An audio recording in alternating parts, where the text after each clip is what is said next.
Imagine being betrayed by the people who were supposed to love you the most. Imagine being taken away from your home, separated from your family, and sold as a slave by your own brothers. For many people, that would have been the end of their hope. But for Joseph, it was only the beginning of a journey that would reveal one of the greatest truths in the Bible. God can turn our deepest pain into his greatest purpose. Joseph's life was marked by betrayal, injustice, loneliness, and suffering. Yet through every trial, God was working behind the scenes, preparing Joseph for a destiny he could never have imagined. From a young shepherd boy to a powerful leader in Egypt, Joseph's story is not only about success. It is about faith, forgiveness, and trusting God when life does not make sense. Today, we will discover the incredible story of Joseph and how God transformed a life filled with hardship into a testimony of hope and redemption. The story of Joseph begins in the land of Canaan, where Jacob lived with his family. Jacob had 12 sons, but Joseph was different. He was the son of Rachel, the woman Jacob deeply loved. Because Joseph was born in Jacob's old age, he became especially precious to his father. The Bible tells us in Genesis 37 that Jacob gave Joseph a special robe, a symbol that showed his father's great affection for him. But this special treatment created a serious problem. Joseph's brothers saw their father's love for him, and jealousy began to grow in their hearts. Instead of celebrating their brother, they began to hate him. But Joseph's story was about to take a dramatic turn. One night, Joseph had a dream. In the dream, he and his brothers were binding sheaves of grain in the field. Suddenly, Joseph's sheaf stood upright, while his brothers' sheaves gathered around it and bowed down. When Joseph told his brothers about the dream, they became even more angry. They asked him, "Do you really think you will reign over us? Do you actually think you will rule over us?" Their jealousy grew stronger. But Joseph did not understand yet that God was revealing a future that would only come after years of testing, pain, and preparation. One day, Jacob sent Joseph to check on his brothers, who were taking care of their father's flocks. When they saw Joseph approaching from a distance, they recognized him. But instead of welcoming him, they made a terrible plan. They said, "Here comes that dreamer." Their anger had grown so deep that they wanted to kill their own brother. But Reuben, the oldest brother, tried to stop them. He suggested that they throw Joseph into a pit instead, hoping that later he could rescue him and return him to his father. So when Joseph arrived, his brothers took away his special robe and threw him into a dry pit. Imagine that moment. Joseph was alone, confused, afraid.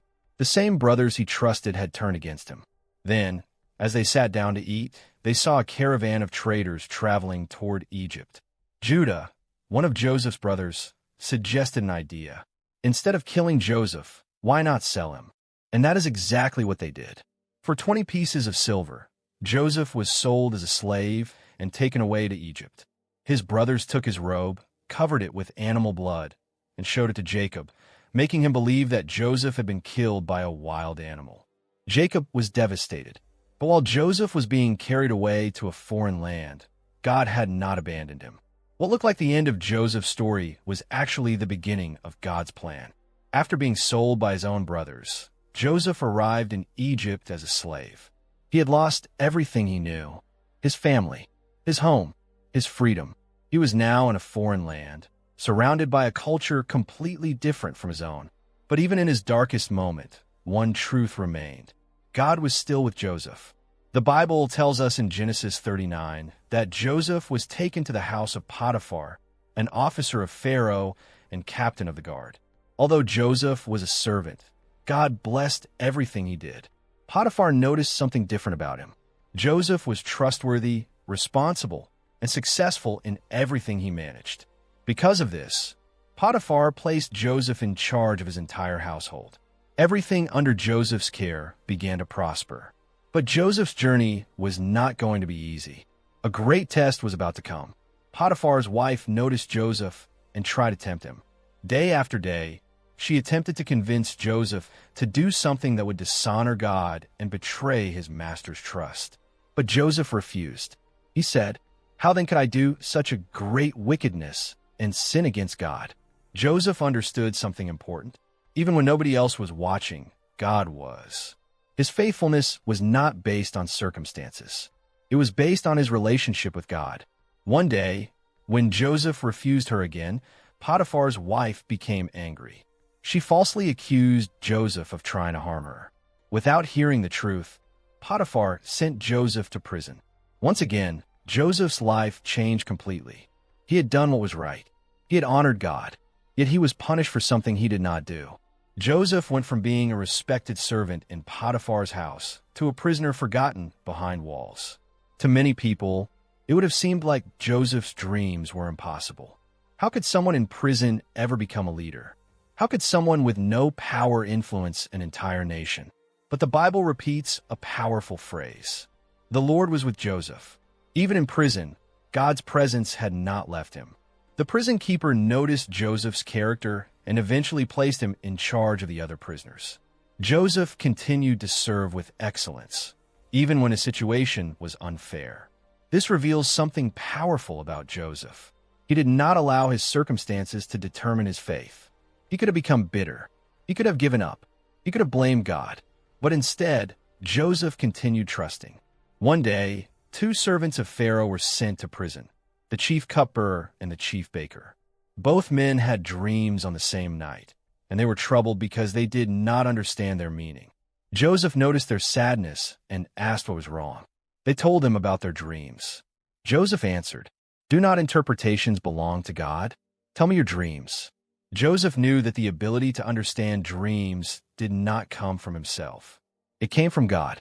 The cupbearer described his dream, and Joseph explained that he would be restored to his position within 3 days.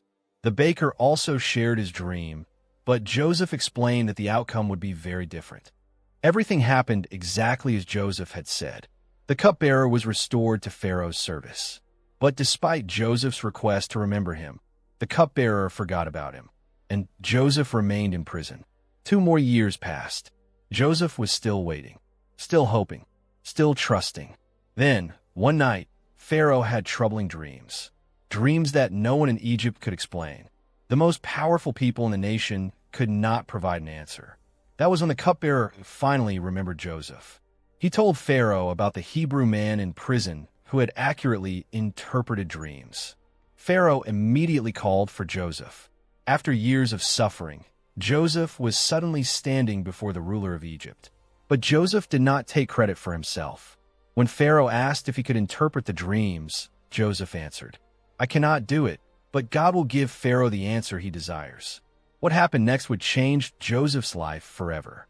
When Pharaoh told Joseph his dreams, Joseph explained that God was revealing what was about to happen.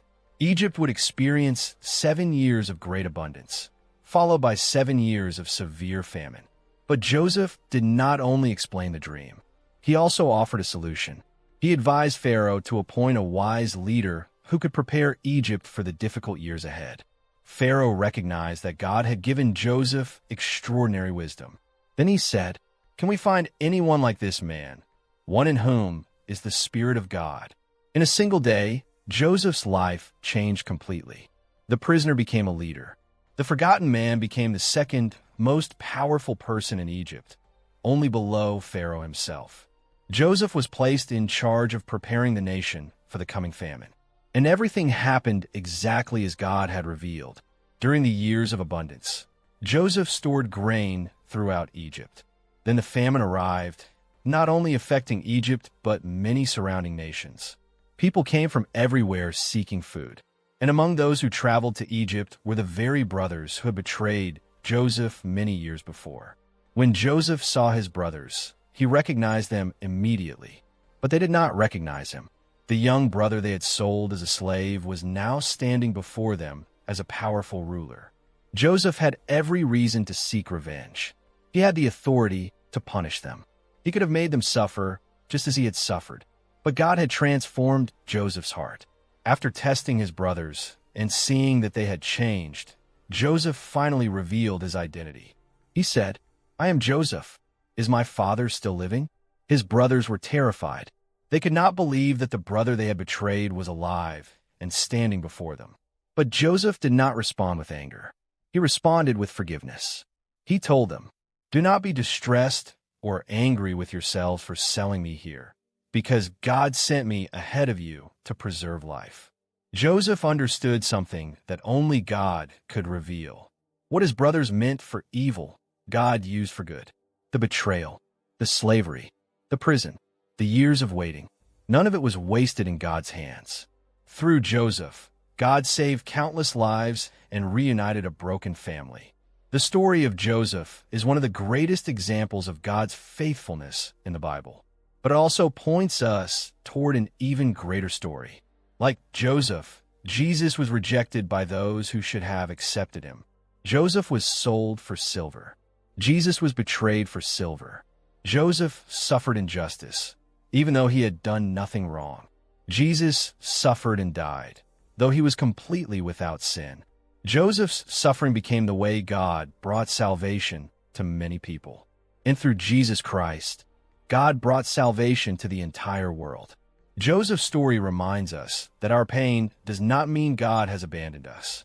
Sometimes, what looks like a setback is actually preparation for something greater. God was working in Joseph's life, even when Joseph could not see the purpose.